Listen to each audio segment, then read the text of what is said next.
Hey guys, thanks for tuning in for another episode of Regan's Rugby Strength and Conditioning. Got a sports nutritionist with us this week. His name is James Fleming. I think when we first met, we were probably in house parties, mashed off our brains, and the world has brought us together again now in sort of a fitness or coaching type relationship. But yeah, James has given us some time today to talk about his coaching, to talk about his background and the work he's done with rugby players, but also other people as well. So cheers, James, for giving us your time today.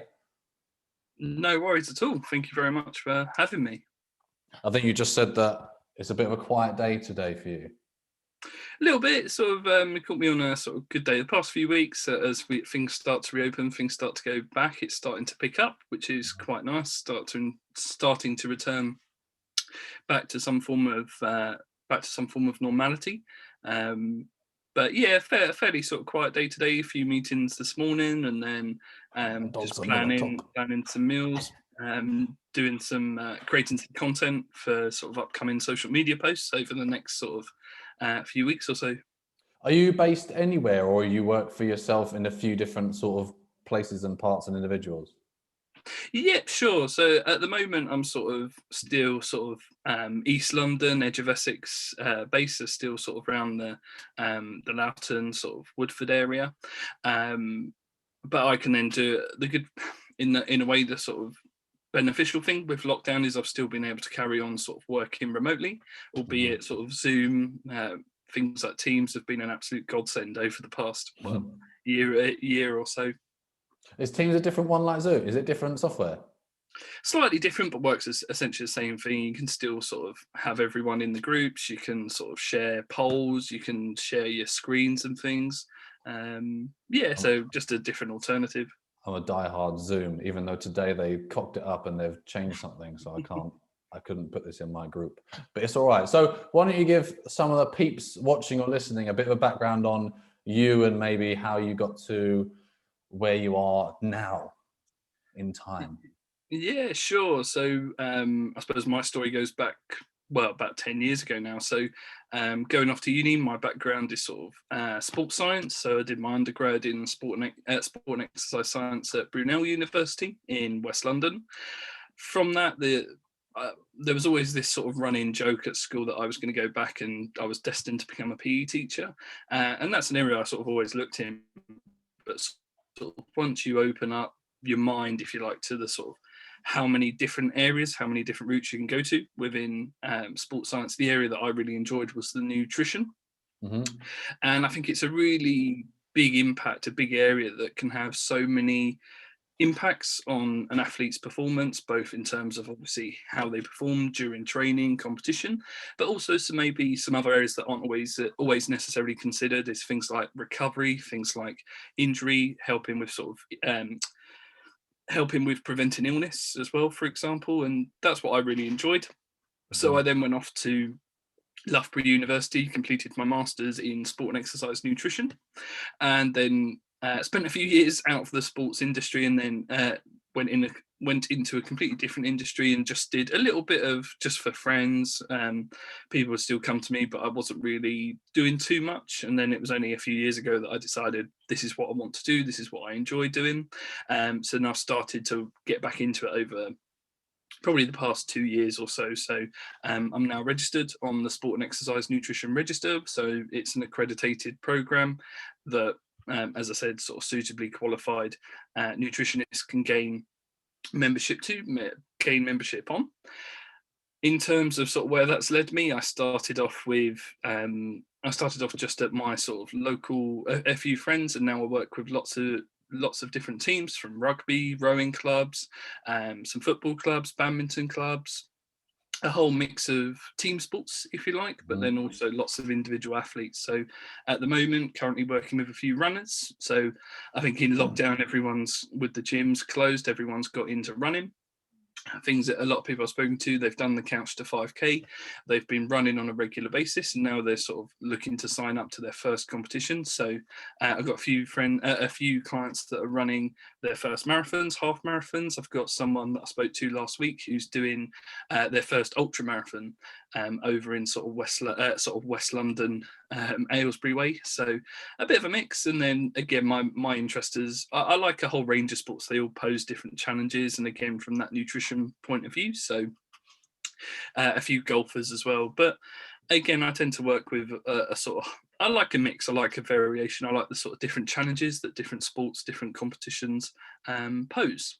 That's cool. And then outside of sport, I then work for the NHS, delivering the sort of what's called the National Diabetes Prevention Programme. So it's just a programme that focuses around sort of nutrition, physical activity and exercise, and then some of these other factors, things like stress and sleep, in order to help them reduce that risk of becoming type 2 diabetic. So this is for people that they go for a blood test.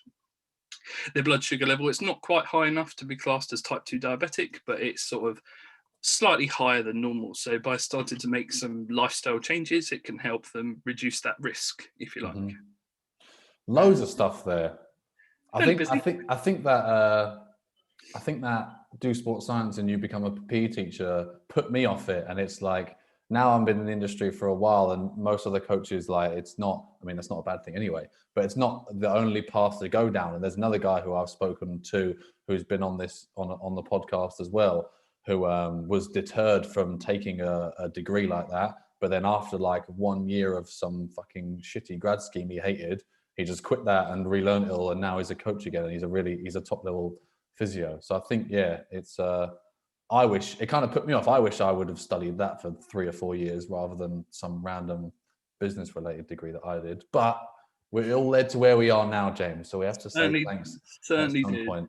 And yeah, you mentioned a few things there. First one that I mentioned, I think you confuse the word friends with clients, but when you have clients for so long, they do become like friends, don't they? Because you must talk at least a couple of times a week, and you talk them through, and you usually help them through like a big journey in their life, right? Whether it's a competition or if they just want to get their weight down, it can still change their life. I mean, a lot of the guys on my program, even when they finish, we can talk for months or years after. Is that the same with yours, or is it more like a teacher style? Absolutely. I think a good part, or a really important part of a good sort of coach-athlete relationship is building that rapport, building that sort of, like you say, that relationship. And like you say, you spend so much time getting to know them, things like WhatsApp. We're having sort of weekly regular check-ins with them. You do start to learn about them, so they do feel like your friend. You don't get to meet them face to face as much, but again, they do become sort of when you're talking to them so often, so regularly. Like you say, they do become a friend. So, and you said that most of your stuff obviously it's got to be remote now. But how does the delivering of that different? Is it because would it not just be sending them meal plans and food plans, or how is your fun example of someone? How would you be coaching them through their process? Is it sending them a plan, or how's that work? Yeah, it's a good question. I think that's the I suppose most people think it's a bit like probably what some people may think of PTs. You're just going to send them a training program, that's going to be it. And I think that's probably the same with nutrition. I'm just going to send them a meal plan, and that'll be it. That's it. That's what you sort of get. That's what you pay for. But I think nutrition is so much more than that. I mean, first of all, for a meal plan, I do it for some people if that's what helps them. I don't tend to do sort of a whole entire 6 weeks, because I can spend all this time creating a meal plan, and all it takes is one thing to change, and you sort of fall off the wagon. You miss a meal through no fault of your own. That could be sort of changes in work demand, for example. That could be family commitments. There's a whole range of reasons that might change. So my approach has always been this sort of food first education approach, if you like. So my philosophy, if you like, is more when you understand what you're doing.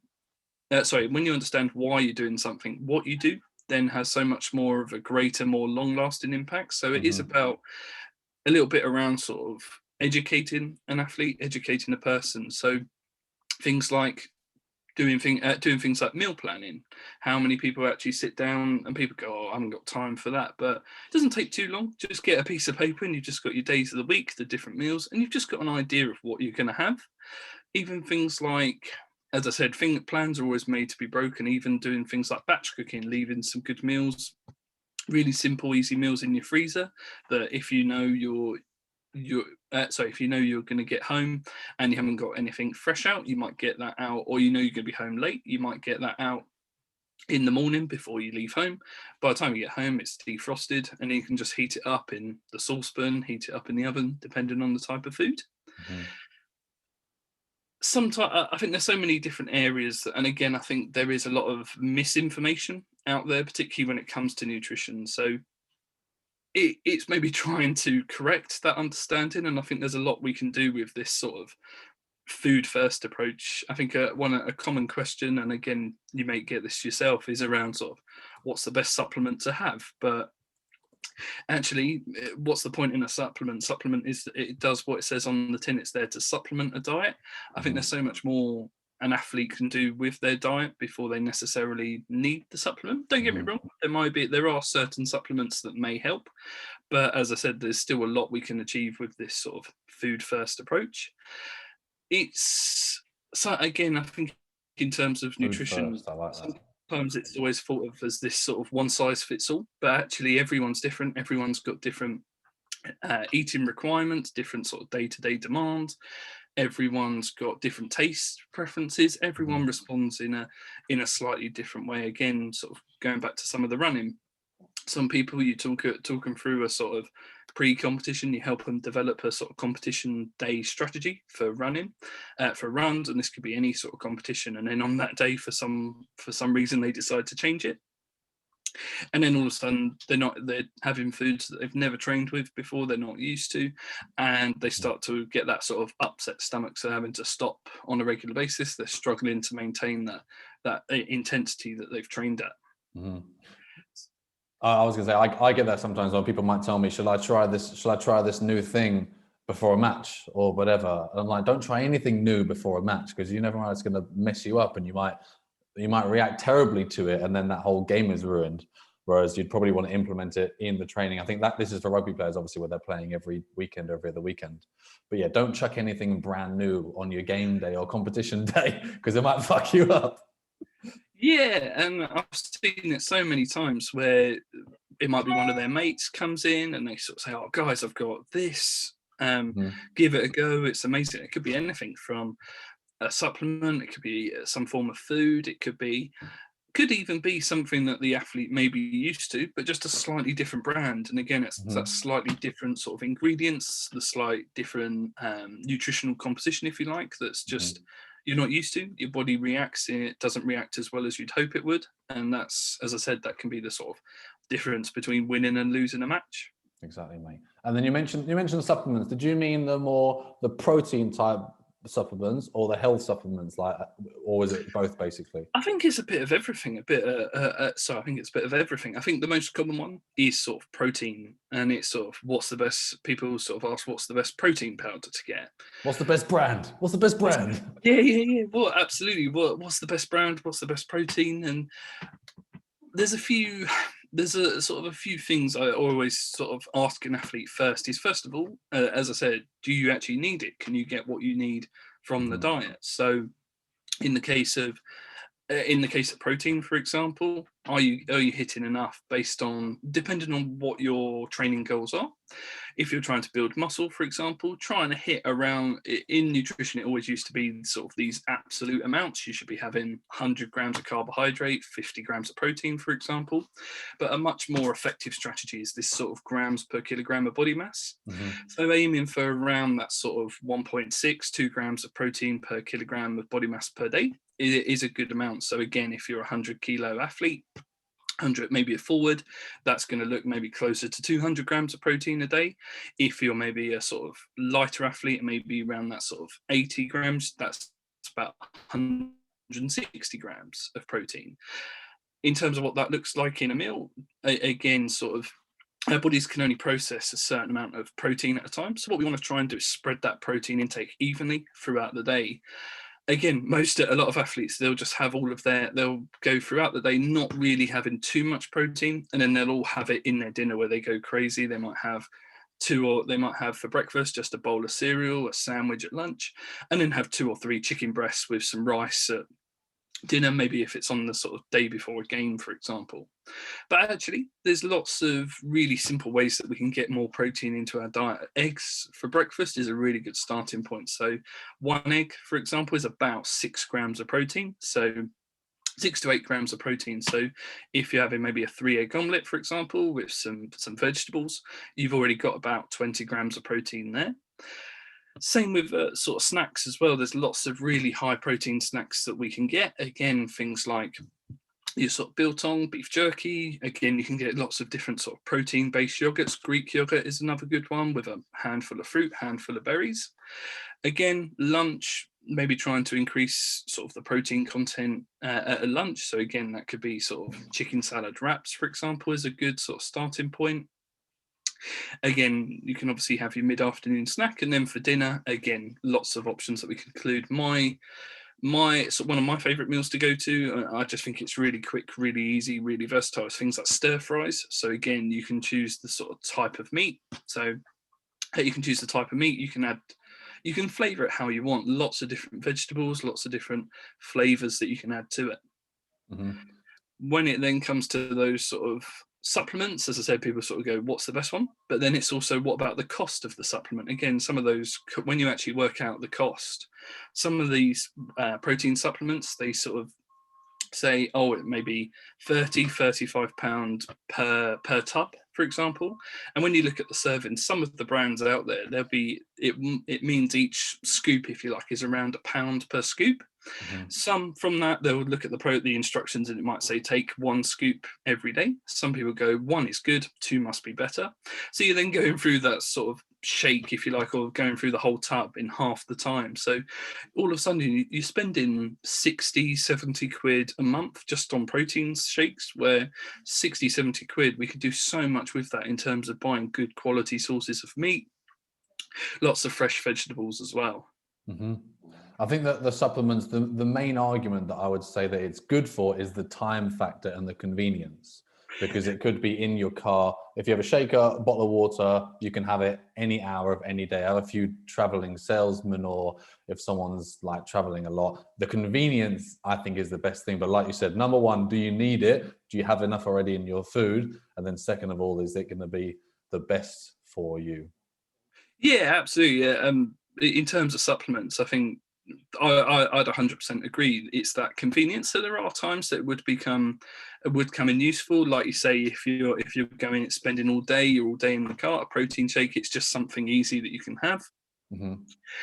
If you're traveling away, so if you're at an away match as well, so again, particularly if it's sort of quite far away, again, some depending on sort of what league you're in, some players are having to travel sort of 80 to 100 miles, or hopefully once COVID ends, traveling sort of 80 to 100 miles for games, and in which case a protein shake is something that's quite easy to take. Mm-hmm. And it's a good way to sort of get that protein on board, sort of post game, for example. Mm-hmm. Something, I think the other thing that does tend to get disregarded with supplements is, I suppose, the risk of anti-doping, the risk of banned supplements as well. Mm-hmm. So, banned substances. Supplements, it's a massive industry worth absolutely sort of billions, but there's a lot of supplements out there that do contain banned substances, and UK anti-doping, they will, although it may not be as likely compared to the sort of top elite professional level athletes, they could decide to come to a competition, turn up randomly and start to test athletes. And if you're banned for consuming a supplement with a banned substance in, it can lead to a minimum of sort of 2-year ban from your sports. So that's no access to the facilities, no access to training for a whole 2 years, and it's massive. And it does happen. There was a rugby player. He was based in Wales. I'm not quite sure what level, but he was banned. And on the UK anti-doping, you can see the sort of report. They redact a lot of it, but he even said he'd bought the supplement off a friend who actually owned a supplements company, and the supplement on it actually said, the supplement actually had the banned substance listed on the ingredients. Really? Yeah, That's and he funny. just in the report it just said that meant nothing to him. People don't read ingredients, even with normal food. I think I spoke about this before. Even supplements is probably 20 ingredients you can't even pronounce, but people don't even look on the back of any packet, because I said on the front packet is just marketing to fucking get you to buy it. You have to actually look on the back and realize if the first ingredient is sugar, then it's mainly sugar. And if the second one is water, like most of these juices might be, but yeah, you need to check the back and actually fucking read stuff, or you might get banned. Someone messaged me on Facebook last week, I think, who, it might have been that guy, I think he's from Wales. He said, I got banned from rugby for accidentally taking a banned substance, and and I'm allowed to train as of this month. And we started talking a few times. But yeah, someone literally told me that last week. I don't know if it's that same guy. I don't know. Yeah, not it sure. Must happen it must happen a lot though, right? It can't just be one guy. It does happen again, and it happens across a whole range of sports. I mean, there's even a whole range of sports athletes are banned for sort of all sorts, and I think sometimes athletes don't realise this sort of strict liability rule, which it doesn't matter sort of how it got there. All athletes are responsible, and so this is where it's really important that athletes understand the risk of supplements, the risks of taking them and using them, and that's why I've always been this sort of. I always take this food first approach, but don't get me wrong, like I say, there are some supplements that I would recommend. The thing I would say to anyone maybe watching this is whatever you're going to buy, whether that be protein shakes, just make sure it's Informed Sport approved. So you'll see it's a sort of yellow sort of logo on it, and it just means it's been batch tested, quality tested, and so it's been checked for any sort of banned substances. So it's a really important factor that I look for whenever I'm sort of looking at new supplements, new companies, for example.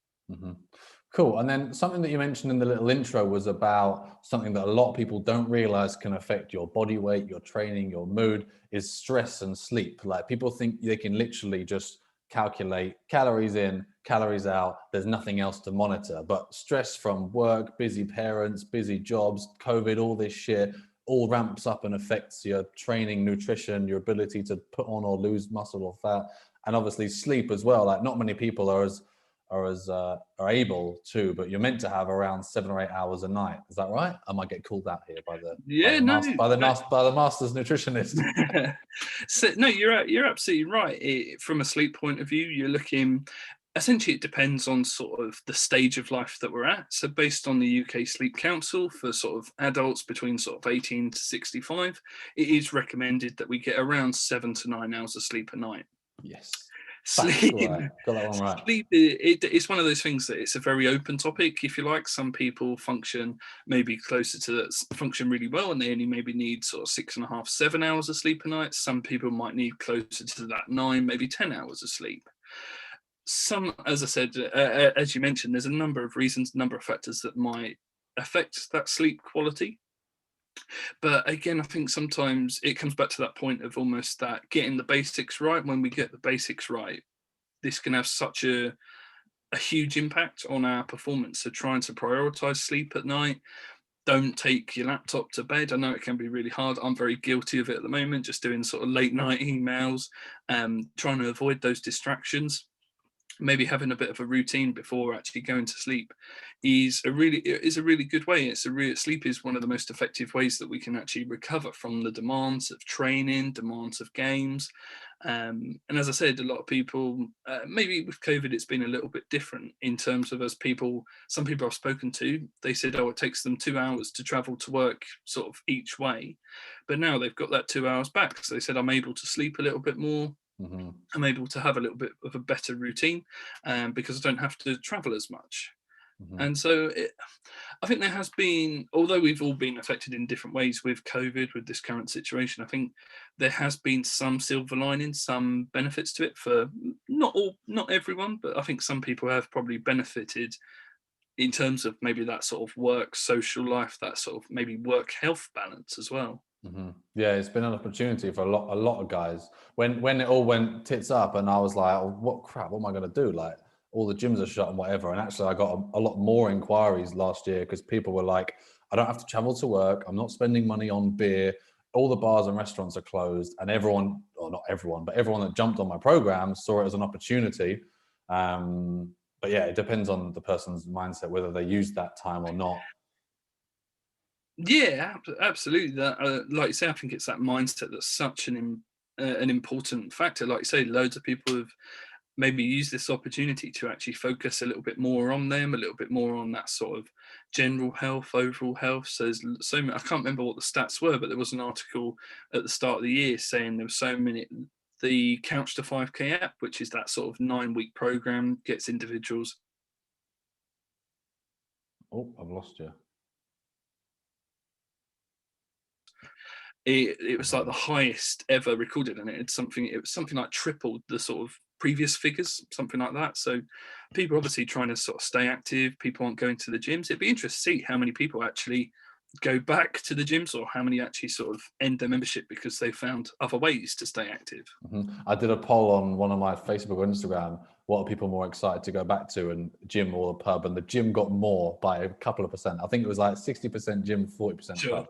But it depends on what they were doing. I'm going to try and swerve this back to the podcast, which is the rugby side. So yeah. I know you work with the club that I played at before and worked with a few players with, but plus you do a lot of individuals as well. So why don't you tell me about the rugby specific stuff that you would be doing either now or at any point? Yeah, sure. So again, I think obviously we're at a slightly different stage at the moment. This is we're almost in this sort of return to rugby phase. And so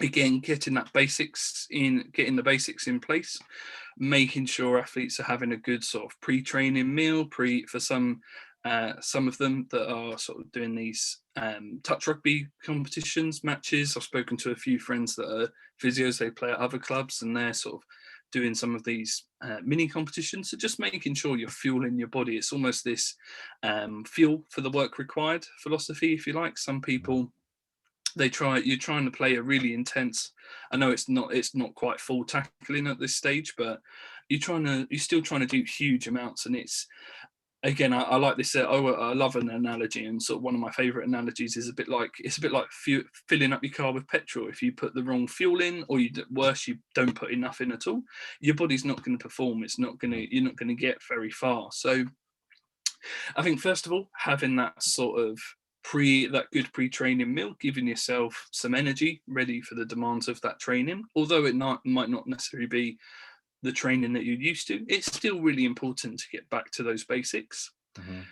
As part of that, again, even things like hydration. I think hydration is an area that's so often overlooked, but it's so important, not just for performance, but also for just general health. So again, how much we need to drink each day is going to vary from person to person. A good starting point, probably around sort of 2 litres of fluid per day, so 2 litres of water. A good way to do that is maybe sort of invest in a sports bottle. So I've got mine here that I've been sort of sipping on, and it just acts as a bit of a visual reminder to try and stay hydrated throughout the day. Again, from a sort of rugby point of view, particularly in games, once that sort of fatigue starts to set in, the dehydration starts to get in, that's when a team's more likely to concede a try. And that's where it becomes that sort of difference between winning and losing a competition. As well as rugby, it could be the same for any team sport. Again, those sort of prolonged periods of time, particularly as we get into the summer as well. I think, again, from a sort of rugby point of view, particularly in terms of competition, and there two areas that are often missed is that sort of halftime refuel. Again, most people won't have anything, and then you're going to try and play another 40 minutes high intensity game. And I think it's also the recovery aspect as well. Again, I find recovery, from speaking to different athletes, recovery is an area that just tends to get ignored. So they sort of finish that session, might be a training session, might be competition, and then they might just go straight to the bar. If it's after a match, they might sort of go straight to bed. But again, we've got such a good window of opportunity there where we can get some really good nutrition in there to really start with these sort of adaptations, help the body start to recover, ready for that next training session, next training session or next competition, depending on what the sport is. So this is where, from a recovery point of view, in sort of sports nutrition, we call it, some people, you might hear it referred to as the 3 R's. Personally, I call it the 5 R's, which is, first of all, making sure we're replenishing those energy stores. It's quite an interesting, rugby is quite an interesting sport at the moment because there's a lot more research coming out into it, and it's actually a little bit more applied. So whereas a lot of the research studies used to be just based in the lab, what they could mimic on a bike. Bike was always the easiest because there was a lot of blood measurements, lots of different measurements taken. But now they're starting to do some more applied work, and actually some of the researchers at sort of Liverpool John Moores University, they're actually doing lots of PhDs, lots of projects in rugby specific. And so they're taking sort of muscle biopsies, and they're looking at the difference in sort of muscle glycogen storage. So how that carbohydrate is stored in the muscle before, during, and after a match. And they're finding that some athletes, it's depleted by as much as 50%. So if you think of that by the start of the game compared to the end, that's a massive difference. And again, it just comes back to my point of making sure we're fueled adequately for the demands of our day, for the demands of our competition. Mm-hmm. So what we can then start to do, again, is making sure once we finish, trying to get a good source of carbohydrate on board. So again, how you do this is entirely up to you. So this could be using things like your sports drinks. This could be things like using a banana, some oat bars, things like porridge, depending on, again, a lot of these ideas will depend sort of where you are, what you've got access to. In terms of that protein as well, so this is where we want to start rebuilding that muscle. So the muscle's sort of broken down during the exercise, during the competition. So we need to start rebuilding it, helping it recover, ready for that next training session. So again, this is where things like chicken salad wraps are a good example. You got some protein from the chicken. Again, if there's anyone that might be sort of vegan or vegetarian, you could use things like tofu, for example. And again, there's lots of other vegetarian or vegan friendly sources that you could use there. You've also got things like the rehydration as well. So again, for every sort of kilogram of for every kilogram of body weight loss due to dehydration, again, aiming for about 150%. So this would be about 1.5 litres. So something. What was that equation again? For every. So a good way to do this is if you weigh yourself before a training session, before an exercise session, competition, and then weigh yourself at the end. For every 1 kilogram of body weight loss, so mainly due to sort of fluid loss, sweating, so potentially sort of dehydration, aim for about 150% replenishment. So this would be the equivalent. So if you lose a kilogram, you'd be looking to drink about 1.5 litres of fluid. After training, not during. During. After training, during training, depending on the duration of your training session, of your competition. I mean, rugby is a good example where you're quite limited between sort of, you've got your half time, sort of 10, 15 minutes. During matches, again, the only time you've got is maybe stoppages in play, if you've got somewhere that you can sort of quickly grab a few sips just to sort of keep you hydrated. But no, I'm just talking about purely that sort of post-training, post-recovery stage at this point. Then we've also got the effect of things like sleep as well. So having that adequate rest, having that time for your body to start to recover as well. So some people will say, "Oh, you shouldn't nap. You shouldn't have sleep." Again, this is. I love a nap, mate. Yeah, absolutely. I'm the same. It's a great way to. I think what a lot of some for people, recovery. Yeah, wink, wink. That's why we do it. So some people they're just not into. Some people they may have it in their head they shouldn't sleep. They don't want to sleep because don't want to nap. Because it'll affect their sleep maybe in the evening. Some people they maybe go a little bit the other way where they just sleep and they end up sleeping for about a couple of hours, and that's what starts to affect their sleep in the evening. But again, there's lots of research coming out around this. So from the research I've seen, a good sort of guideline, if you like, is no more than sort of half an hour. So set a timer on your phone around sort of 12. Only a half-hour nap. Yeah, I know. Call that a snooze.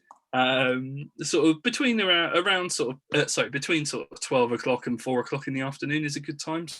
So a lot of athletes, I know some places like British Rowing, for example, they've actually got like a recovery centre at some of their training centres where they've got beds where the rowers can, between sessions, they can go off and have a little nap. A lot of the elite athletes will be encouraged to sort of take an afternoon nap just to help with that sort of recovery. Mm-hmm. And then the other thing where that sort of fifth R comes in is actually doing it on a regular basis. Doing it once, great, but doing it once isn't going to really make much difference. What we need to do is do all of these on a regular basis. That's where we're going to start to see some of that adaptation, because we're able to perform well in our next training session. We're able to perform well on a consistent basis. Again, some people tend, as I said, they tend to ignore a lot of this. And as I said, it means they might be quite sore for maybe an additional day. And again, that can affect their performance during their training, again, during the competition, depending on sort of what sport it is. So a good example, sleep is maybe a little bit different, but particularly if there's anyone here that might be doing things like rugby sevens, where you have sort of short, high intensity games, but you're doing a couple of games a day. This is where that recovery aspect is so important, so vital, trying to do it as quickly as possible. To get a quick nibble in and get a lot of water in between the matches. Yeah, depending on again an additional consideration to that sort of fluid might be for those athletes that sweat quite high, have quite high sweat rates, maybe including sort of electrolyte tablets, or you can make your own. Add in a pinch of salt is a good example, just to help, like I say, with those electrolyte losses. And if you were, let's keep on the rugby phrase. I've got to wind up. We've chatted for loads. I've got loads of other things I was going to say. If there was any sort of quick golden nuggets for like a local rugby player who might be watching, listening, what would it be? Like the main thing or two to focus on everyday local rugby player? Golden nuggets for me, or sort of top two, I think, is this focus on your diet first. There's so much you can do with it, getting the basics right, making sure you're getting good sources of carbohydrate within your meals each day. Again, same with protein, making sure trying to spread that protein intake throughout the day, as well as making sure you get lots of variety, lots of different fruits and vegetables. Again, so important. Getting lots of different fruit and vegetables, again, so many benefits to those. And again, I think a lot of people sometimes ignore the benefits of those. Again, it's always maybe the carbohydrate, the protein, but fruit and vegetables, they're this sort of, they contain lots of different vitamins, lots of different minerals that are all so important for sort of optimal bodily function. As I said, I think there's so much you can do just from diet, and again, a sort of well-planned, adequately designed diet should be enough without the need necessarily having that need for things like supplements, for example. Food first, you said. Yeah, having that food first approach, that's always been my approach, but there's still room for things like supplements on that occasion, should they be needed. Cool, sweet. Right, I'm going to go to see if there's any questions. I know a guy on the program, Ed, had one. I mentioned it earlier. I'll just read it out. So what are the good combinations of pulses, legumes, and the like? That's wrong. Basically, to get complete proteins. Just for some context, this guy's a chef and he makes a lot of vegan and vegetarian meals for his clients, and he ends up eating them as well. So he was just asking about the protein combinations for that. So you got any? Sure. It sounds like he's getting some good combinations in that anyway. Just from what you've said there, the sort of different variations. Yes. What's the best way to answer this? There's so many sort of with these sort of plant-based proteins, for just to give some context for those that may be listening that not quite sure what that means. We have our sort of complete proteins that come from some more of our sort of meat sources, if you like. So things like our chicken and fish, for example. And then we have our sort of, for those that are vegan, vegetarian, we have our incomplete protein sources. So absolutely, this would be things like your lentils, beans, chickpeas are good examples. Things like nuts, nut butters, things like eggs. Things like eggs would be a good example for vegetarians. If you're vegan, most vegans wouldn't have the eggs. Best thing I'd say, and this is where it's quite tricky, because again, it comes back to that point of trying to get as much variety, if you like, as possible. So I'm trying to think of some good examples. Variety is important with food and training and stuff. Like, it doesn't matter if it's the best meal ever. You can't have it every single day. So not knowing the best meal, but what you're going to, like you said earlier, what your tastes are like, what your morals are like if you're vegetarian or vegan. It's important to know a lot of recipes, not just the one perfect one, because you're going to have to eat it for months, if not years, or probably the rest of your life, if it's a good diet.